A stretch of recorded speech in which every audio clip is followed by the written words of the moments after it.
दोस्तों ये कहानी एक ऐसे आदमी के ऊपर आधारित है जिसे कोई पसंद नहीं करता था और लोग उससे दूर ही रहते थे। फिर एक दिन उसे एक डेविल मिलती है जो उसके साथ एक सौदा करती है जिसमें वो उसकी कोई भी 7 इच्छाओं को पूरी कर देगी, लेकिन उसके बदले में उस आदमी को अपनी आत्मा उस डेविल को देनी होगी। तो कहानी शुरू होती है और हम एलियट नाम के एक आदमी को देखते हैं जो एक कॉल सेंटर में काम करता था। वो अपने ऑफिस जाता है और वहाँ बैठे एक एक इंसान से पूछता है कि क्यों ना आज शाम को हम लोग पार्टी करने चले, लेकिन किसी को भी उस गधे में कोई इंटरेस्ट नहीं था, इसलिए सभी उसे कोई न कोई बहाना बनाकर मना कर देते हैं। वहीं एलियट भी जानता था कि कोई उसे पसंद नहीं करता, लेकिन फिर भी वो अपने चेहरे पर एक नकली मुस्कान बनाए रखता था ताकि लोगों को ऐसा लगे कि उसे कोई फर्क नहीं पड़ता। फिर जब कोई भी उसके साथ जाने को तैयार नहीं होता तो शाम होते ही एलियट अकेला एक क्लब में पहुंच जाता है, पर तभी वो वहाँ पर अपने ऑफिस के बाकी लोगों को देखता है जो पार्टी कर रहे थे। अब ये देखकर एलियट को बहुत बुरा लगता है, लेकिन फिर भी वो उनसे बात करने के लिए उनके पास आकर बैठ जाता है। लेकिन उसके वहाँ पर आने से उन लोगों की पार्टी खराब हो रही थी। तभी अचानक एक खूबसूरत सी लड़की उस क्लब में आती है जिसिन थी, और अपना एलियट पूरे दिन सिर्फ इसी के बारे में सोचता रहता था। वहीं बाकी बैठे लोग ये देखकर समझ जाते हैं कि एलियट इस लड़की के पीछे पागल हो रखा है, इसलिए वो उसे कहते हैं कि तुम जाकर उस लड़की से बात क्यों नहीं करते। एलियट कहता है कि नहीं यार, वो तो किसी और की गर्लफ्रेंड है, लेकिन वो लोग उसे बार बार फोर्स करने लगते हैं, इसलिए एलियट उससे बात करने के लिए उसके पास चला जाता है। वो उसके पास आकर कहता है कैसी हो एलिसन। एलिसन उसे कहती है कि क्या मैं तुम्हें जानती हूँ। एलियट कहता है कि हम एक ही कंपनी में 4 साल से काम कर रहे हैं और मुझे तो ये भी पता है कि तुम कहाँ पर रहती हो। अभी सुनकर एलिसन को लगता है कि शायद ये उसका कोई स्टॉकर हो सकता है। उधर एलियट अपने मन में सोचने लगता है कि काश एलिसन एक बार मेरी गर्लफ्रेंड बन जाए, मैं इसको गर्लफ्रेंड बनाने के लिए कुछ भी कर सकता हूँ। और तभी हम देखते हैं कि एक लड़की जो उससे काफी दूर खड़ी हुई थी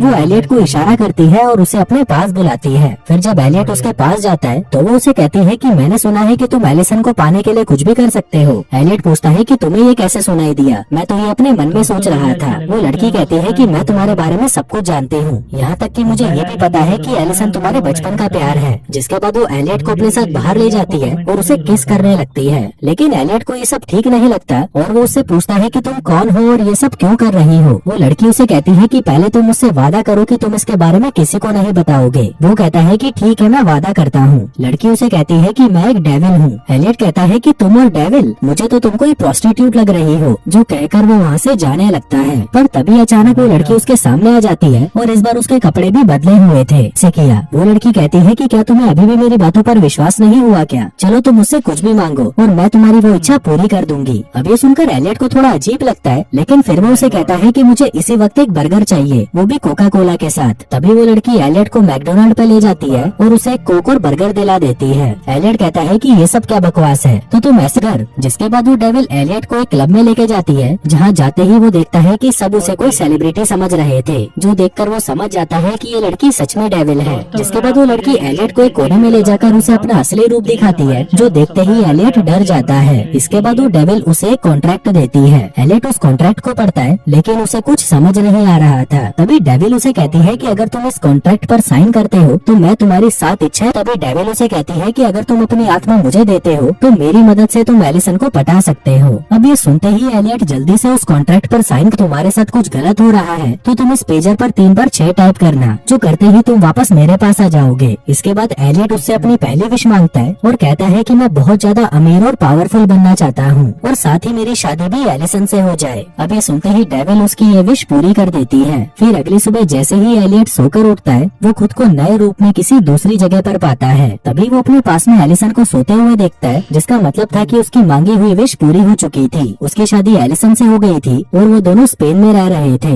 एलियट अपनी जिंदगी बहुत मजे से जी रहा था और दुनिया का सबसे अमीर और पावरफुल इंसान बन चुका था। वो एक बड़े से बंगले में रहता था, जहाँ उसके पास बहुत सारे नौकर काम करते थे, यहाँ तक कि वो स्पेनिश भाषा भी बोलने लगा था। आगे जब वो अपने दोस्तों के साथ होता है, तभी वो देखता है कि उसकी पत्नी एलिसन किसी और के साथ होती है, जो कोई और नहीं बल्कि उसका इंग्लिश टीचर था। अब ये देखकर एलियट का दिमाग खराब हो जाता है। जिसके बाद वो एलिसन के पास जाता है और उसे कहता है कि तुमने मेरे साथ ऐसा क्यों किया, तुमने मुझे धोखा क्यों दिया। तभी एलिसन उसे कहती है कि अगर तुम सच सुनना चाहते हो तो मुझे बहुत बेकार लगता था, इसलिए मुझे डेविड से प्यार हो गया, क्योंकि वो तुम्हारी तरह बिल्कुल भी नहीं है। इसी दौरान वहाँ पर एक आदमी आता है और एलियट से कहता है कि सर जल्दी चलो, हमारी फैक्ट्री में कुछ दिक्कत हो गई है। आगे वो अपनी सिक्योरिटी के साथ फैक्ट्री पहुँचता है, जहाँ पर आकर उसे पता चलता है कि वो और कोई नहीं बल्कि दुनिया का सबसे बड़ा नमक का व्यापारी पाब्लो एस्कोबार है। इसी दौरान वहाँ पर उसकी पत्नी का आशिक डेविड आता है और उसे कहता है कि मैंने तुम सुनी है। और तभी वहाँ पर एलियट और डेविड के आदमियों में गैंग वॉर होने लगती है। वहीं एलियट खुद को बचाकर बाहर भागता है, पर तभी वो देखता है कि उसके आदमी उसका हेलीकॉप्टर लेकर भाग रहे थे। तभी एलियट भी भागकर उस हेलीकॉप्टर पर लटक जाता है और उस पेजर को निकालकर उसमें 3 बार 6 दबाने लगता है, पर तभी वो पेजर उससे नीचे गिर जाता है। वहीं एलियट उस पेजर को पकड़ने के लिए उसके पीछे कूद जाता है और उसे पकड़कर जल्दी से 3 बार 6 टाइप कर देता है, जिसके तुरंत बाद ही वो डेविल के सामने आकर गिरता है। वो डेविल से कहता है कि तुमने मेरे साथ ऐसा क्यों किया, तुमने मुझे एक नमक का व्यापारी बना दिया, ऊपर से एलिसन तो मुझे पसंद भी नहीं करती। तभी डेविल उसे कहती है कि तुमने ही तो विश मांगी थी कि तुम्हारी शादी एलिसन से हो जाए और तुम्हारे पास बहुत सारा पैसा और पावर आ जाए, लेकिन तुमने ये कब बोला कि एलिसन भी तुमसे प्यार करे। और ऐसा जरूरी नहीं होता कि किसी लड़की का प्यार पाने के लिए तुम्हारे पास बहुत सारा पैसा और पावर हो, बहुत सारी और भी चीजें हैं जो लड़कियों को अट्रैक्ट करती हैं।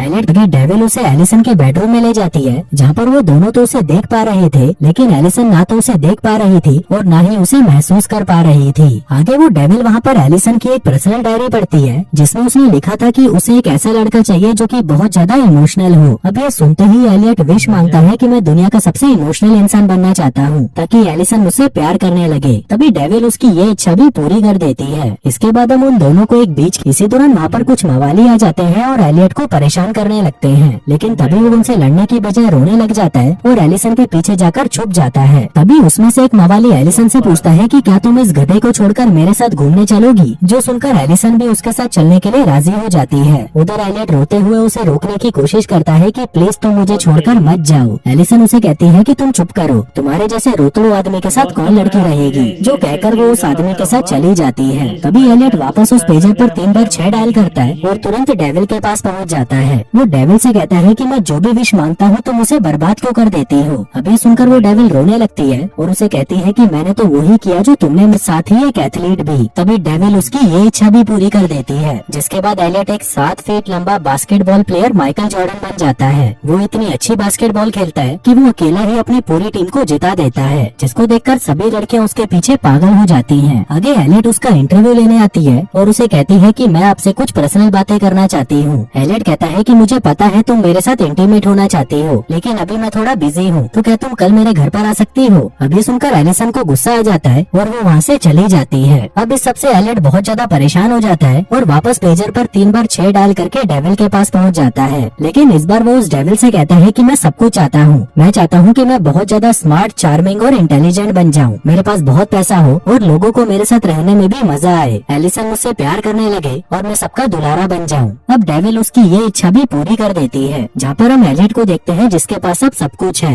वो एक पार्टी में जाता है जहाँ पर सभी लोग सिर्फ है कि कहीं कोई गद्दार उसे गोली ना मार दे, क्योंकि अब्राहम लिंकन को भी ऐसे ही मारा गया था। इसलिए वो वापस अपना पेजर निकालकर डेविल के पास जाने ही वाला था, पर तभी एक आदमी आकर उस पर गन पॉइंट कर देता है, लेकिन वो जल्दी से 3 बार 6 टाइप करके वहाँ से निकल जाता है। इसके बाद जब वो अपने ऑफिस में काम कर रहा था, तभी उसे स्क्रीन पर वही डेविल दिखाई देती है। वो उसे कहती है कि तुमने अपनी 6 विशें मांग ली है और अब तुम्हारे पास सिर्फ एक ही विश बाकी है, जिसके बाद तुम्हारी आत्मा मेरी हो जाएगी। तभी एलियट कहता है कि मैंने तो अभी तक 5 ही विश मांगी थी। तब डेविल उसे याद दिलाती है कि तुमने अपनी पहली विश एक बर्गर मांगा था। अभी सुनकर एलियट बहुत ज्यादा घबरा जाता है। वो उसे कहता है कि ये तो चीटिंग है और अब क्योंकि तुमने चीटिंग की थी तो हमारे बीच में जो भी डील हुई थी वो खत्म होती है। जो कहकर वो एक चर्च में चला जाता है और वहाँ वो चर्च के पादरी को सब कुछ बता देता है कि कैसे एक डेविल मुझसे मेरी आत्मा छीनना चाहती है। अब ये सुनकर वो आदमी वहाँ पर पुलिस बुला लेता है, जिसके बाद पुलिस वहाँ पर आती है और एलियट को पागल समझकर उसे पुलिस स्टेशन ले जाती है। आगे एलियट पुलिस को भी वो डाल दिया जाता है। वहीं पुलिस इंस्पेक्टर के रूप में वहाँ पर डेविल आती है और उसे कहती है कि मुझसे लड़कर तुम कभी जीत नहीं सकते, इसलिए चुपचाप मेरे साथ चलने के लिए तैयार हो जाओ। वहीं जेल में उसे एक अनजान आदमी मिलता है, जिसको एलियट कहता है कि भाई मैं बहुत बड़ा गधा हूँ, क्योंकि मैंने मेरी आत्मा एक डेविल को बेच दी। आदमी कहता है कि तुम्हें तुम्हारी आत्मा को कभी नहीं बेचना चाहिए, क्योंकि वही एक चीज है जो तुम्हें ब्रह्मांड से जोड़कर रखती है। मुझे पता है कि तुमसे बहुत गलतियां हुई होंगी, लेकिन अगर तुम्हें निकल